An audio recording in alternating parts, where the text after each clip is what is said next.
புது வருவா நம்ம பார்க்க போகிற படம் புஷ்பா 2. ஆமாங்க, புஷ்பா 2 வரப்போகுது. ரொம்ப நாள் போன வருஷமே அதுக்கு ஒரு புதுசாக ஒரு ட்ரெய்லர் விட்டாங்க. படத்தோட முழு கதையும் விட்டுட்டாரு அப்படின்ற மாதிரி பேசிகிட்டு இருந்தாங்க. ஆனால் ரொம்ப அற்புதமாக வந்து புஷ்பா 1க்கு கேஜிஎஃப்பை உடைக்கிற மாதிரி ஒரு கதை வரணும்னு நிறைய பேர் ஏங்கிட்டு இருந்தப்போ புஷ்பா 1 விட்டாங்க. அதுக்கு அல்லு அர்ஜுனோட ஆக்டிங் எக்ஸ்ட்ராடினரி.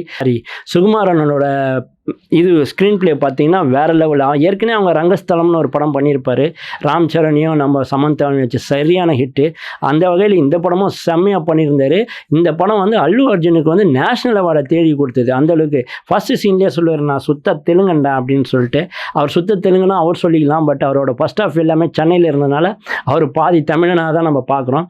இந்த புஷ்பா 2க்கு ஒரு பயங்கர எக்ஸ்பெக்டேஷன் இருந்தாலும் அந்த ட்ரெய்லரை நீங்கள் பார்த்தீங்கன்னா வேறு லெவலில் பார்க்குற. ஆடி மாதம் டைமில் நம்ம ஆளுங்கள்லாம் வந்து பெண் வேடம் தெரிவித்து காளியம்மா வேஷம் போடுவாங்க. அதேமாதிரி காளியம்மா வேஷம் போட்டு அவுட் ஸ்டைலில் அந்த முந்தானியை எடுக்கிற விதமாக இருக்கட்டும், அதுக்கு போடுற பேக்ரவுண்ட் மியூசிக்காக இருக்கட்டும், அந்த இடத்துல அவர் ஸ்க்ரீன் பிளேவை சின்னதாக வச்சாலும் அவ்வளோ அழகாக அதை எடுத்து கையாண்டு அது கிட்ட வந்து இந்த கையில் பிடிச்சி அந்த தோலில் மாட்டிருக்கிற அந்த மாலைகள்லாம் பின்னாடி இருக்கும். அது ஒரு சிலிப்பு இப்படி எடுத்துகிட்டு வந்து முன்னாடி விழுறதா இருக்கட்டும், அப்படியே அவர் அங்கே பிளாக் பண்ணி சண்டை போடுற சீனாக இருக்கட்டும். ட்ரெய்லர்னால் இதாண்டா ட்ரெய்லர் கட்டிங்கு, அப்படியே ராவாக இருக்கியா அப்படின்ற மாதிரி எல்லாருமே பேசுகிற அளவுக்கு.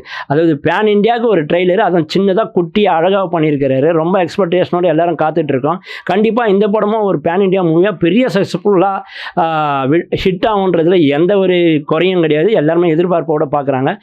அவங்கள மாதிரி எல்லாருமே அந்த புஷ்பா 2க்கு வெயிட்டிங்கில் இருக்கிறோம். வந்த உடனே நம்ம தியேட்டர் எக்ஸ்பீரியன்ஸ் பண்ணலாம். நன்றி.